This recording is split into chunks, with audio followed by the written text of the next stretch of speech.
Welcome to Public Health Matters, where we talk about what matters in public health. I'm Jane Goodman, Public Health Network Strategist with the NASHUA Division of Public Health and Community Services. And today I'm joined by our epidemiologist, Lindsay Bond.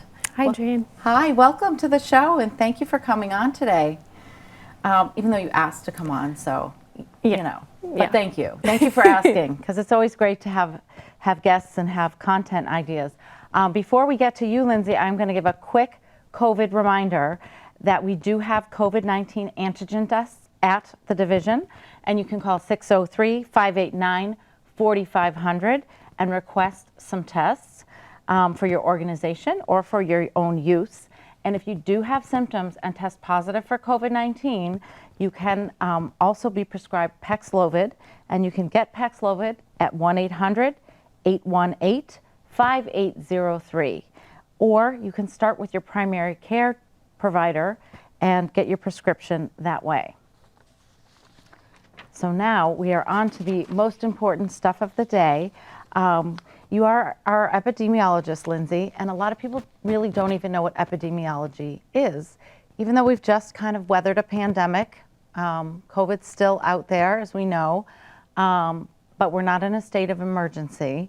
Tell me about what epidemiology is so everyone can understand. Sure. So epidemiology is the branch of medicine and public health that determines whether there is certain factors that would contribute to the absence or the presence of a disease. So if there's any risk factors for diseases and exposures that could cause certain diseases. Epidemiologists focus on incidence, which is the number of cases of a disease over time, prevalence, which is the number of cases that are present within one given time, cost of diseases, so that's a very special epidemiologist kind of focus. The financial people. Yes. Yeah. And then lastly, burden of disease, so how it impacts a community, a state, even a country. Yeah. So I like to call you EPIs. It's just easier. Yes. I don't trip over that as much. But so the EPIs were super busy the last few years, right? Like we went from not hearing about this area of study to like, you know, everyone was an epidemiologist, or they played one on TV. But you are a real one, and tell me what you're following now. Are there any things particular that we're seeing, like in the city of Nashua, or we just keep our eyes on nationwide? So there are a number of diseases that we track, and then depending on the situation, we may pay special attention to a certain outcome. So for the state of New Hampshire, there's over 60 reportable infectious diseases, which could include a number of things. We are responsible for reporting that if it happens in the city of Nashua. We also focus on injury-related data, so overdoses, homicide, suicide, car accidents, and even chronic disease, so cancer, diabetes, and heart disease. Right now, a big focus with just recent numbers is overdoses and overdose deaths. This has been an issue since, 2015, 2016. Right. We have seen the largest number since 2016 in the state, in the city of Nashua for 2022. So that is really unfortunate. Yes. But it is something we monitor, and we collect that data so we can kind of figure out what the root causes are. Like you said, the burden of disease on society, the burden of that substance misuse, again, on people's lives in general. So I wanted to bring up monkeypox, or Mpox, as we often refer to it, because when that disease, when that virus, we call it a virus, I guess, when that surfaced, I felt like we were much more prepared on a nationwide level. One, we already had a vaccine, and then two, we just kind of had some systems in place to reach the different areas of New Hampshire. So I think that they're still encouraging the vaccination against monkeypox, the Jynneos vaccine. I just heard on the radio that in studies, the Jynneos vaccine was 86% effective. So in preventing monkeypox. So with Pride Month coming up and other activities, summer coming up, people congregating more, we should still be getting that vaccine? Yes.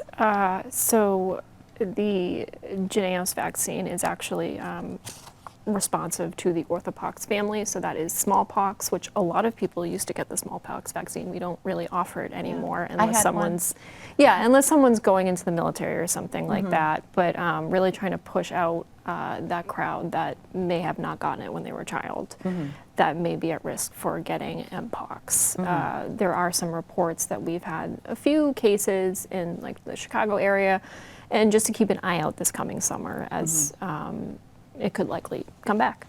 Oh, so there have been some recently in the Yes. Chicago area. Yes. So yeah, and like unfortunately these things travel fast. No one's immune.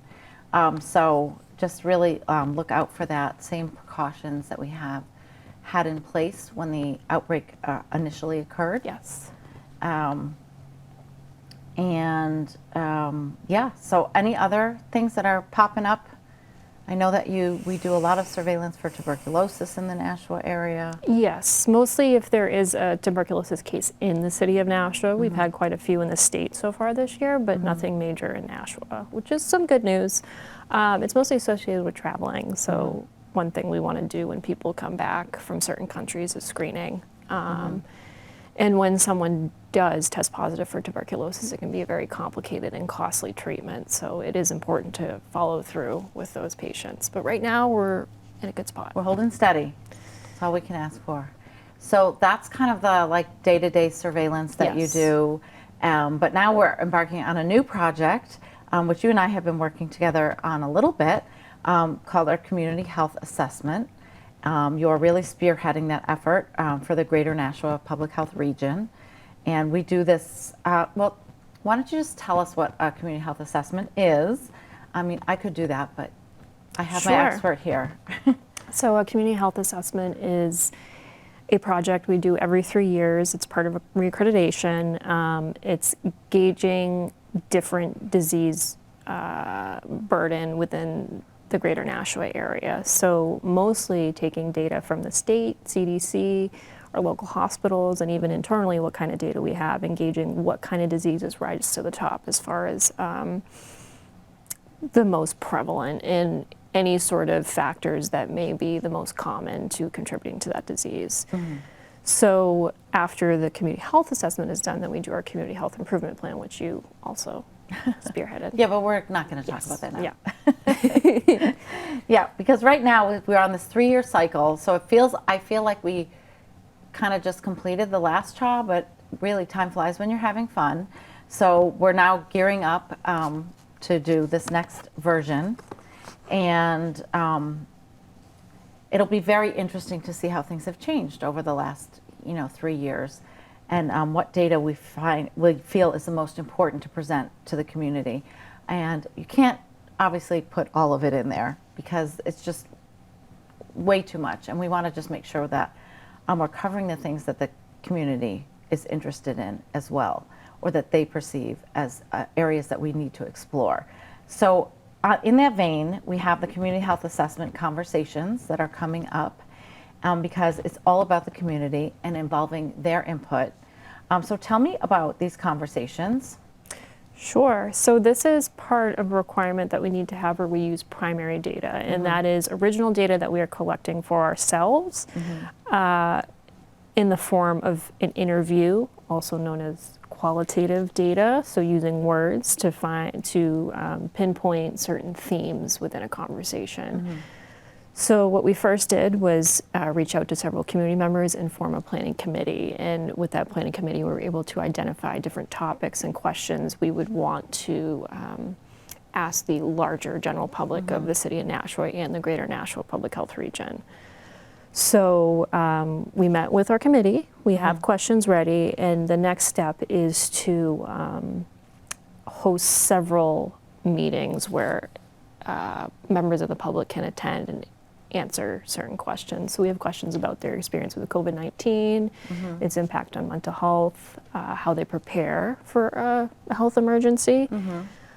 We also asked questions that kind of go around the social determinants of health, so different factors that can feed into someone's health outcomes. So transportation, how do they get to a doctor's appointment or the grocery store? housing, because we know that that is a big problem right now. Definitely know that. And even childcare.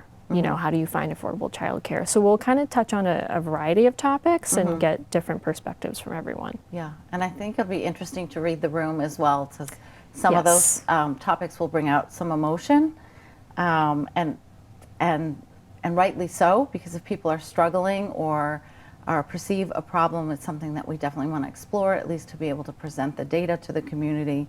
And then later, when we have this data, we can prioritize for our community health improvement plan. So it's a full cycle, it's a full system. I think things will probably look very different from 3 years ago. So the conversations are starting, you know, today. We don't expect that people will be there today, but we do have several going on in June. We have June 22nd at the Boys and Girls Club and June 29th at the Nashua Public Library. And I just want to note, like, these are all locations throughout the city. Yes, so we did strategically kind of plot where we wanted to host these, because we want to make sure we're reaching everyone, especially by ward. We wanted to map it out by ward in Nashua, and then we'll also host 2 outside meetings for the greater Nashua Public Health region. Yeah, so those will be more regionally based and maybe cluster a few towns together and reach to them. And most of these are in the evening, so after work hours. Again, as an appreciation of people's time, there is dinner, 7 to 8:30 at Arlington, 6:30 to 8 p.m. on June 22nd, and 7 to 8:30 at the Nashua Public Library.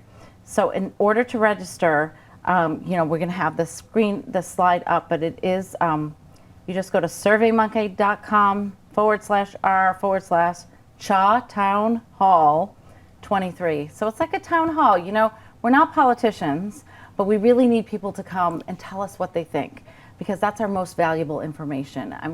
Public health really works for the community. We're really invested in our community.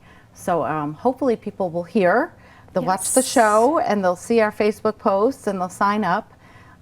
Really simple way to sign up, just to let us know which one you'd be attending. And there are lots of options. So I think, how many are you planning? This is just for June, but this is just for June, but we are planning to go all the way to August. So it's every Thursday night throughout the summer. Okay, so yeah, so if you can't make this one or one of these 3, hopefully you can make another one, and bring a friend, have them sign up also. I would imagine like 1 person per family, though, not really. Yeah, because we don't want to have repeated kind of like answers or responses. We want to make sure we're getting a good picture of everyone. Right, so it's not like couples night out. It is like a 1 person. We got to make sure it's not date night, but we really do want to encourage people to participate, because the more we can learn from the community, the better our representation of the data will be. And we started doing this a little bit with our community partners as well, the organizations that serve the Nashua community and the greater Nashua Public Health region. And it was really interesting to see their take on what the community is in need of. And so hopefully some of this will line up, I would imagine. Hopefully. That's the hope, but maybe not. And so other than that, what else is going on in the epi world? I really put you on the spot on that one. I think right now, just focusing on the community health assessment. Yeah. Well, it's, I hate to use the Q word, quiet, but this is an opportunity. Don't say that. Yeah, but it is a good moment in time, and we're kind of resuming what I would say is our normal public health work, and being on that normal cycle and being able to get it done in a timely fashion.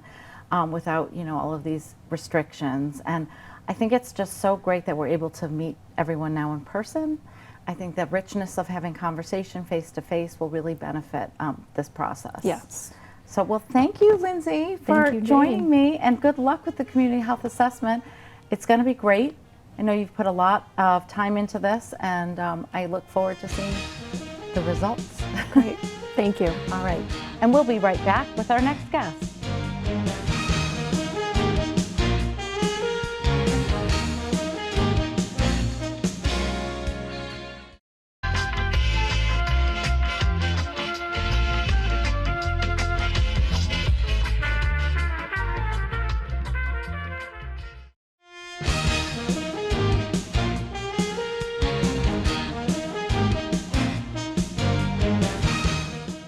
Welcome back to Public Health Matters. It's my pleasure to have as my guest Bobby Bagley, the Director of Public Health. Thank you for coming, Bobby. It's good to be here with you, Jane. So we're just going to talk about the state of public health today. Summer's beginning, and we do a lot of events in the summer. We do. We like to get out there. There's a lot of stuff going on. There's a different spirit around. There's stuff in Greeley Park and all around the region, really, where people get together. Health fairs, was it the Fairy Tale Festival? The Fairy Tale Festival, which I think I might have to go to and wear some wings. You should this year. come. But there's just a lot going on, and public health is often present. So what are the big burning public health issues right now that consume you? Right, yeah. So there are a number of things that we're still focused on, Jane, as you're aware of. Pretty much things that have stayed really at the top of the agenda for us. So after coming out of COVID, we're in the post-COVID era, but along with the post-COVID era arises all the things that we were working on beforehand. So things that have to do with substance use disorder. We have had over the probably like the first 2 quarters of this fiscal year, during our activities, increases in opioid overdoses, increases in fatality, where we saw an increase in NASHUA within the first 2 quarters of this fiscal year. And so that allows for us to focus energy and efforts on trying to determine how we can be more effective at reducing overdoses and especially fatalities. And so our core team of our behavioral health group that involves our substance misuse prevention strategists. I think I just made up a new title for Lisa. And our behavioral health strategist. Our behavioral health strategist, right, who used to be our substance misuse prevention coordinator, and our continuum of care coordinator, which is our licensed clinical social worker, who is our behavioral health specialist, and the public health nurse that we brought on board, Liana Perez, that makes up that whole behavioral health team, have quite a bit of focus around looking at a strategic plan with our partners to look at how we can address what's happening with substance use and opioids. But then not just, with opioids, with any substances that are being used that impact the community in such a way where we're seeing this increase in overdoses. And we know a lot of that has to do with increase in fentanyl that's in practically every product that's out there that's being used. So that was at the top of our agenda before the COVID epidemic, and so it's right back up there now. It looked like at some point in time during our response to COVID, it looked like our numbers had gone down and dropped, and so we weren't seeing that high number of overdoses and even fatalities, but we're back on with an increase with that. It also folds into what we've been seeing with behavioral health and mental health issues that were impacting our younger population for our youth, and so we'd have an emphasis on focusing on that and some of the root causes. And then we've also seen an increase in our homeless population, within the city, with transient movement and encampments, throughout the city. The weather's getting warmer, it's easier to move. The weather is getting warmer, and so that's another focus area for not just us at the division, but our community as a whole. And so we're working with fire, we're working with police, we're working with our community-based organizations, pretty much all looking to how we can work better to address this issue. And then it all kind of folds into behavioral health, mental health, and substance use disorder, in particular for that population. Sure. Yeah, and I think the key, with us as the chief public health strategist is to again make sure that we're convening our partners around the table, which we've been able to do. Yes. And so this work will continue. There'll be a greater emphasis that's placed on addressing where we can make some changes, have greater impact, help people live their best lives. And so we're working towards that with the extension of this entire public health system with our partners. So we'll be doing a lot more convening, having a lot more meetings with folks. All of the organizations are doing the best that they can. Sure. To address all of these issues that are facing us in public health. And we want to make sure that we have more intentionality around our planning so that we can be more effective. Yeah. Yeah, so looking forward to that. I think it's one of those problems like that that we need to own as a community. You know, it's not just one agency or Correct. organization. Like you said, it's not just public health. It's really, there's so many really amazing places, organizations in Nashua. I have been so impressed, even working on the strategic prevention framework, the people that are so committed to showing up week after week to talk about programs and to make those connections with one another. It's really been eye-opening, Yeah. and it's also makes me very proud Yeah. of Nashua, because we do have all these agencies that are truly committed, and like you said, they're doing the best they can. And then if we all each own a little piece of it, maybe we can like move the needle a little bit. And support each other in the pieces. And Yeah. so, you know, at the Division of Public Health and Community Services, you know, we may be the conveners or the leaders with putting together some of these plans, right? We may be the conveners or the folks that get people around the table for putting together our emergency response. But then once you do that, you have to have your partners engaged to actually implement and make those things happen. And so it does require for us to build better relationships, increase in our communication, and then understand where, you know, it might be, this is what you do, but now Greater Nashua Mental Health, this is what you do best. Nashua Soup Kitchen and Shelter, this is what you do best. Harbor Care, this is what you do best. And then honoring you know, that work in each of the organizations, and then being supportive of it as we're working together. And so I think, you know, from what we've seen so far this fiscal year, we've been able to increase our efforts with being united and with being on the same page, with creating a vision that's shared, and so that we can, you know, look forward to this collective impact that we're going to have together. And we have to do that, because in order for us to continue to be effective at promoting and protecting the health of the public, preventing diseases, you know, I think if anything, COVID taught us a lot about how well we do work together. When there's focus and intentionality around, we're going to stop this bug. Oh, Jane, you remember.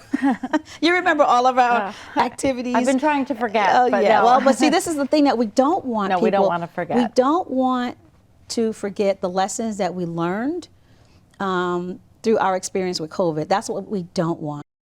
So, Bobby, I've been doing this show for 3 years now. You have. Happy anniversary. Thank you. And 3 years ago, we sat here, you and I, and at the end of it, we were in different seats, though, Jane. I don't know. I think I was over here. When you first started, when we first got started, I introduced you. Yeah. And then turned it over to you. Oh, and then from there, it was yours. And so it has been mine for 3 years. And when we first started, we did an episode every week, and sometimes I'd have 2 guests, and it was all during the pandemic, and it was kind of overwhelming. And so now we've gone to our every other week, and have 1 guest, because we really have to be realistic. People have very busy schedules. But I, Bobby, am going to hand this baton back to you. Oh, yes. To host the show. I will be taking a leave.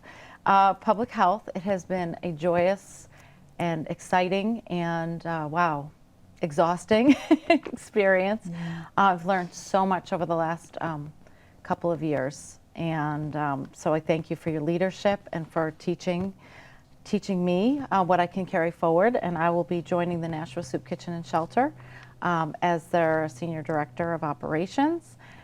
Looking forward to working still with public health, of course, because, you know, the soup kitchen obviously works with the unhomed, works with those with substance misuse issues, and also the hungry, of course.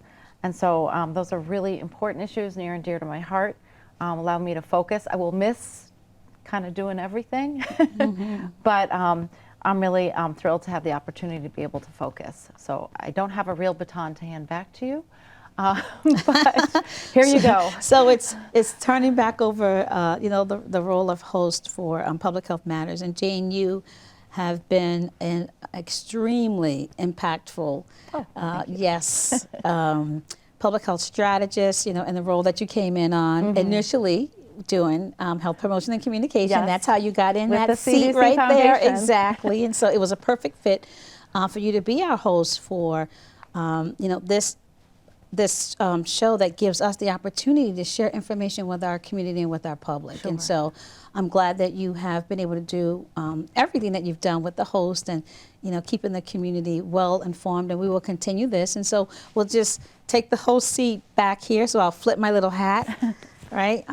It's been a pleasure having you with us. And I know that our whole entire team is going to miss you. I know that But I'm only 2 blocks away. You're only going to be 2 blocks away, and I know that the community is going to miss seeing you as our host for Public Health Matters. But don't worry, you'll be back on our show, Right, to talk about things that you're doing. we'll have to negotiate that. Yes, we'll negotiate that. I'll buy you cheesecake. But we'll have you on to talk about things that are, you know, happening at the National Soup Kitchen and Shelter in your new role.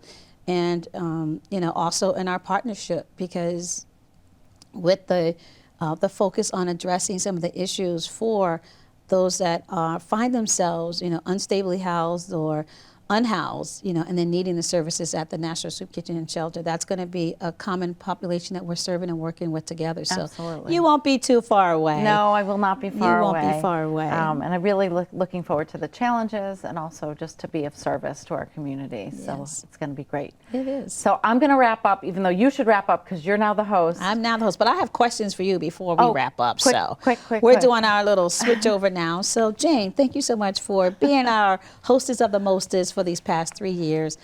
Tell us, what do you think has been the most impactful thing that you've been able to do in this time? I think the seriously adrenaline rush of those large Fidelity COVID clinics, vaccine clinics, the tremendous coordination that went into those, and then to be able to do that and to learn those lessons and then to be able to turn around and replicate that again for like a booster blitz, that's one thing. But then on the other side is really working with our community partners and forming that network, really even doing our final conference, the appreciation, the gratitude that people felt for learning that day and being taken out of their own spaces. So it was a great idea to focus on the arts. As I said, it was Bobby's idea, but now I'll take credit. No, I'm just kidding. But no, it was, that to me was just a real highlight to have all of to share that learning, and sometimes that kind of feeling of train the trainer, and people are working in their communities, and to be able to do things like that, I think are just, to me, that's impactful. Yes. And when you can have that impact, that's really gratifying. So. Thank you. Thank you for being with us and spending time with us for these past 3 years. But you're not going too far away. You're a part of the public health system, and we look forward to continuing working with you. And I do as well. So I'm just going to wrap this up now. Is your blood sugar over 100? You need to know your number, know your diabetes risk, and visit your provider. Is your blood pressure over 120 over 80? Again, know your number, know your hypertension risk, and call your provider. And finally, I hope that you can all visit our health clinic if needed. We have immunizations and lead testing on Tuesdays from 4 to 7 p.m. and on Fridays from 9 a.m. to 12 p.m. On Thursdays, we have a sexual wellness clinic from 3 to 6 p.m. All of these clinics do require an appointment, and you can do that at 603-589-4500.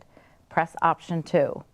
And I thank all of you for joining me the last 3 years on Public Health Matters. And remember, public health does matter.